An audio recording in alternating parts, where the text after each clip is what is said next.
Bharatiya Janata party Delhi में systematic तरीके से आइडेंटिफाई कर रही है कि कहाँ पे आम आदमी पार्टी के वोटर्स हैं, इसका वोट यहाँ से काट दिया जाए। What is the exact way of knowing that these voters were in fact Aam Aadmi Party voters?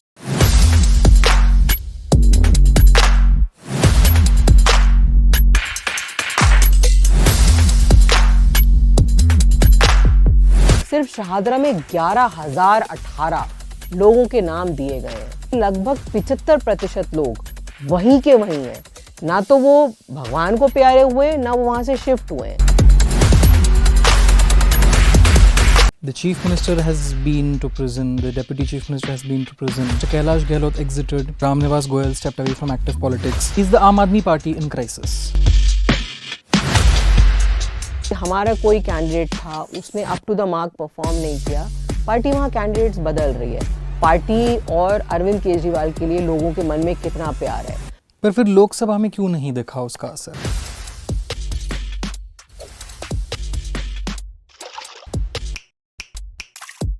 Welcome to the क्विंटन क्विंट हिंदी और बड़ी बड़ी बातें पर आपका स्वागत है। बड़ी बड़ी बातें, छोटे छोटे लोग, बड़ी बड़ी बातें। You know, every Aam Aadmi Party leader says this, that they're छोटे छोटे लोग, but are they really?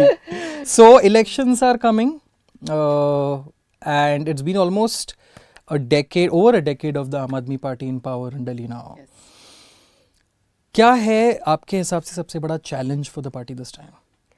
इस बार मेन चैलेंज ये रहा है कि हमें पूरे 5 साल नहीं मिले काम करने के लिए। एक तरीके से देखा जाए, एक बड़ा पीरियड ऐसा था जिसमें हमारे जो पूरे शीर्ष नेता थे उनको जेल के अंदर डाला गया था। एक समय ऐसा भी था जिसमें भारतीय जनता पार्टी ने एलजी ऑफिस के थ्रू बहुत कामों को रोकने की कोशिश की। तो उस वजह से बहुत सारे ऐसे काम जो हम करना चाहते थे इस बार नहीं कर पाए। बट फिर भी हमने जो काम किया है 10 सालों में भी, इन सब रुकावटों के बावजूद, रोड़ों के बावजूद, वो काम दिल्ली की जनता को बहुत पसंद है और इसी काम की वजह से वो इस बार फिर से चौथी बार अरविंद केजरीवाल जी को मुख्यमंत्री बनाएगी। When a party like the Aam Aadmi Party comes up with allegations of vote rigging or deletion of voters, it is a huge deal. And more than the Bharatiya Janata Party or any central party involved, it really questions the integrity of the Election Commission of India. Could you explain once again what exactly is the Aam Aadmi Party alleging when it comes to claims of deletion of voters? हमारे पास किसी whistle blower ने ये information भेजी कि किस तरह से Bharatiya Janata party Delhi में सिस्टमैटिक तरीके से आइडेंटिफाई कर रही है कि कहाँ पे आम आदमी पार्टी के वोटर्स हैं। उन एरियाज में जाके वो लोग फॉर्म 7 होता है, उसमें लिखा जाता है कि फलाना ईश्वर जो है इस पते पे नहीं रह रहा है, इसका वोट यहाँ से काट दिया जाए। तो वो सारे एरियाज जहाँ पे कोर आम आदमी पार्टी का वोटर है, वो एरियाज को आइडेंटिफाई किया गया, वो फॉर्म्स भरे गए और बहुत भारी तादाद में वो फॉर्म्स इलेक्शन कमीशन को सबमिट किए गए। एक शहादरा से हमें इंफॉर्मेशन मिली कि शहादरा में सिर्फ शहादरा में 11,018 लोगों के नाम दिए गए हैं। वो सारे फॉर्म्स किसी ने हमको दिए, किसी विसिल ब्लोअर ने। फिर हमने, अब 11,000 लोगों के लिए एकदम से हमारे लिए पॉसिबल नहीं था कि हम उनको रीच आउट करें। हमने रैंडमली उसमें से 500 लोग सेलेक्ट किए, उनके फ़ोन नंबर्स हमने ट्रेस करी, उनको फ़ोन किया, उनसे जाके मिले। तो हमने ये पाया कि लगभग 75% लोग वहीं के वहीं हैं, ना तो वो भगवान को प्यारे हुए, ना वो वहाँ से शिफ्ट हुए हैं। तो उन लोगों का वोट गैर कानूनी तरीके से डिलीट करने के लिए अर्जी दी गई है। और ये तो अभी हमने सिर्फ खुलासा एक विधानसभा का किया है, ऐसी हमारे पास 20 विधानसभा का इन्फॉर्मेशन है। धीरे धीरे हम वो भी जनता के सामने रखेंगे। What is the exact way of knowing that these voters were in fact Aam Aadmi Party voters? तो वो तो बहुत आसान है। आप पिछले बार का वोट रिजल्ट देख लीजिए, आप बूथ लेवल डेटा आपको मिल जाएगा कि प्रिडोमिनेंटली ये बूथ किसने जीता था। ये सारा इलेक्शन कमीशन की वेबसाइट पे होता है, वो आप देख सकते हैं आराम से कि आम आदमी पार्टी ने जीता था ये बूथ या ये भारतीय जनता पार्टी ने जीता था। और जो हमने पाया है कि अधिकतर जिन वोटर्स का डिलीशन के लिए सबमिशन हुआ है वो वही बूथ्स हैं जो आम आदमी पार्टी ने जीते थे पिछले चुनाव में। 11,000 is a very huge number. Election commission का रिस्पांस कैसा रहा है इस मामले में अभी तक? मीडिया के माध्यम से कुछ रिपोर्ट्स आई थी, वो उसमें इलेक्शन कमीशन इस बात को एक्सेप्ट करने के लिए तैयार नहीं था. ये आप देखिए, कई सारी विधानसभा ऐसी हैं जो 5 या 6 हज़ार वोट्स पे हार या जीत होती है, और अगर 11,000 वोट एक विधानसभा से काट दिए जाएं, which is almost 6% of the total number of votes, तो फिर तो चुनाव करवाने का कोई मतलब ही नहीं रहा ना. आप इतने तादाद में वो विधानसभा आप आइडेंटिफाई करिए जो आम आदमी पार्टी ने कम मार्जिन से मान लीजिए जीती हो, वहां पे आप आम आदमी पार्टी के ही कोर वोट्स को आप कटवा दीजिए, तो आप सीधे सीधे वो विधानसभा जीत ही जाएंगे. तो आपको चुनाव करवाने की क्या जरूरत है? और ये आप ये देखिए ना कि ये सारा प्रोसेस जो है, लोग एक समरी रिवीजन होता है इलेक्टोरल रोल्स का. तो अभी जब दिल्ली में लोकसभा इलेक्शन हुए, उससे पहले पूरे रोल्स रिवाइज हुए. फिर विधानसभा से पहले 28 अक्टूबर को रोल्स रिवाइज हुए, वो लिस्ट सबमिट हो गई. उसके बाद इतनी तादाद में वोट क्यों कटवाए जा रहे हैं? जो रूल होता है इलेक्शन कमीशन का, रूल ये है कि अगर 0.2% से ज़्यादा वोट इलेक्शन ईयर में डिलीशन के लिए दिए जा रहे हैं, 0.2% से ज़्यादा, तो ये एक्स्ट्रा ऑर्डिनरी इवेंट मानी जाती है. उसके लिए खुद जो सीईओ होता है इलेक्शन कमीशन का, उसको परमिशन देनी पड़ती है. तो मतलब ये बहुत एक्स्ट्रा ऑर्डिनरी इवेंट को अंजाम देने की कोशिश की जा रही है भारतीय जनता पार्टी के द्वारा. बिफोर द आम Aadmi party came out with the allegations, क्या इलेक्शन कमीशन को रीच आउट किया गया था for any kind of explanation on this? अभी तो ये देखिए क्या है कि ये वोट्स को डिलीट करने की अर्जी दी गई है. उसके बाद पूरा प्रोसेस फॉलो किया जाना चाहिए कि इलेक्शन कमीशन के जो बूथ लेवल जो BLOs होते हैं, उनको उस एरिया में जाके आइडेंटिफाई करना चाहिए कि ये एक्चुअली वहाँ से शिफ्ट हुआ है कि नहीं हुआ है, कि इलेक्शन कमीशन उस प्रोसेस को सही से फॉलो करे और इन एरियाज को और इन लोगों को आइडेंटिफाई करे, एक एक को, 11,000 को, कि वो वहाँ पे रह रहा है कि नहीं रह रहा है. उसके बाद ही उसका डिलीशन का कोई वो फाइनल निर्णय होना चाहिए. Like we spoke about the AAP's journey, lot has happened in the past 10 years. The chief minister has been to prison, the deputy chief minister has been to prison. There have been controversies with Mr. Naresh Balyan, Mr. Amanatullah Khan. Lot has happened, right? Coupled with the whatever anti-incumbency that might have crept in, do you still think Aam Aadmi Party will be able to perform the way it did in the previous 2 through 3 elections? मैं तो कहूँगी pro incumbency है. लोगों को पता है कि इतना बढ़िया काम हुआ है और they want this work to continue happening. And यही देख के, काम देख के, सिर्फ देखिए दिल्ली में जो वोटर है वो बहुत ही क्लियर है कि कौन हमारा काम करके देता है, हम उसको वोट देंगे.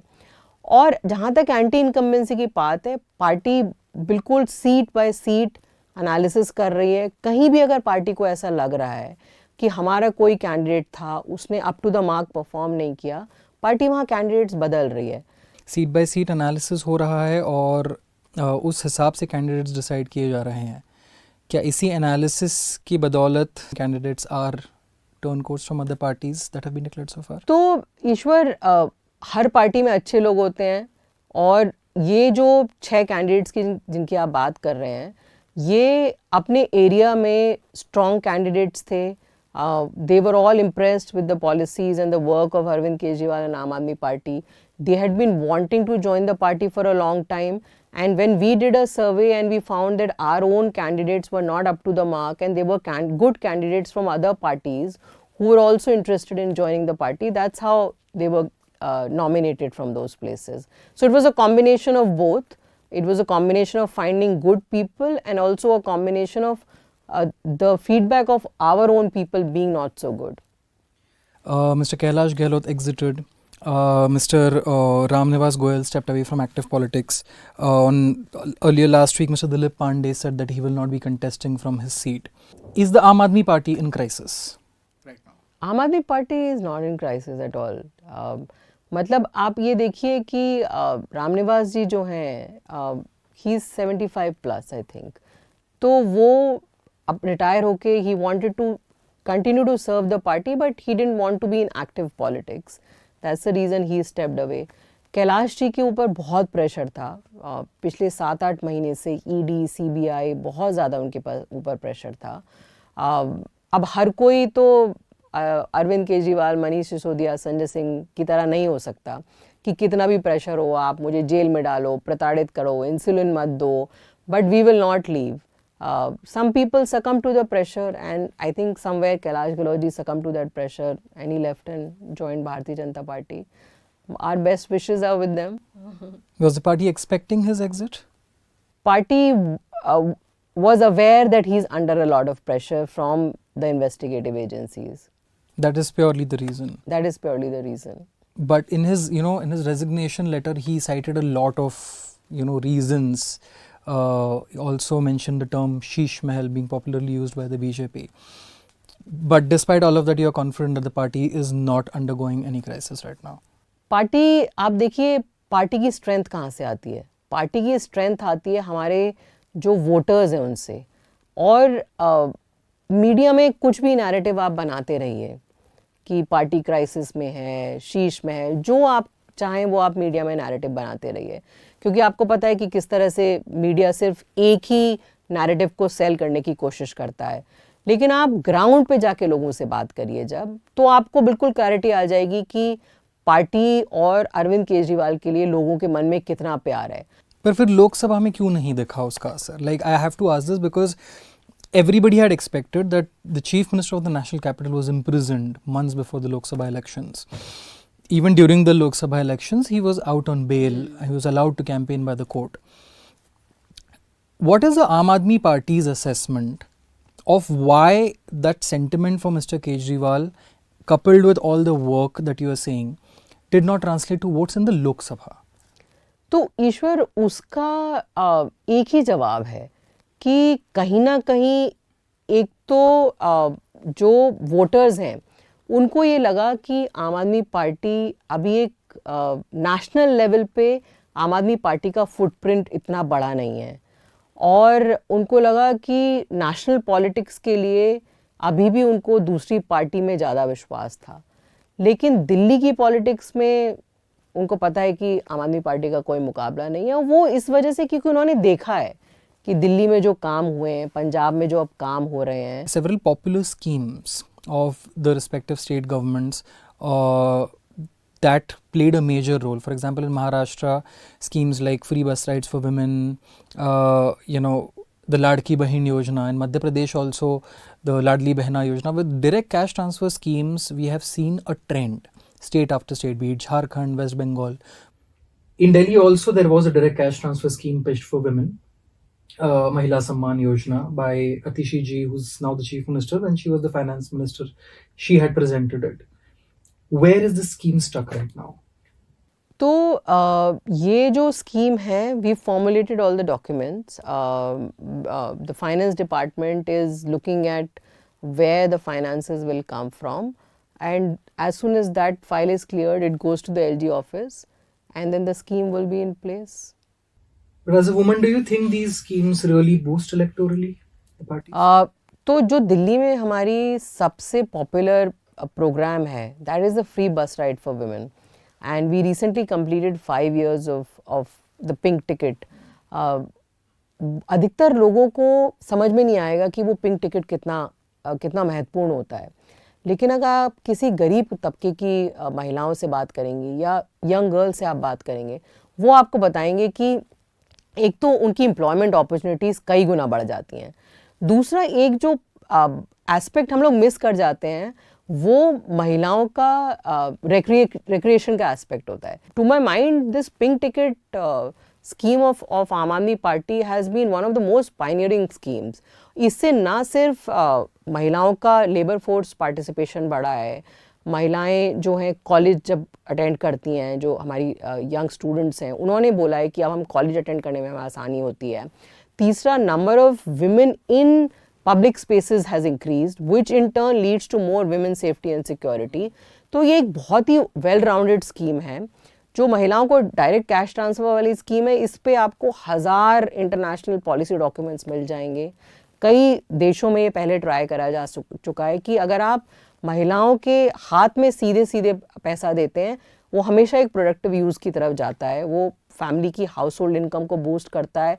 It will not be used for buying alcohol और बाइंग ड्रग्स और anything like that. So it always, in terms of productivity, any economist will tell you, if when you give money directly into the hands of women, it always leads to more productivity, it leads to better development of the family, and then the better development of the state, GDP, of the economy of the country, all of that. Thank you so much for joining us on the Quint Hindi, और मुझसे बड़ी बड़ी बातें पर जुड़ने के लिए बहुत बहुत धन्यवाद. I had a lot of fun. Thank you.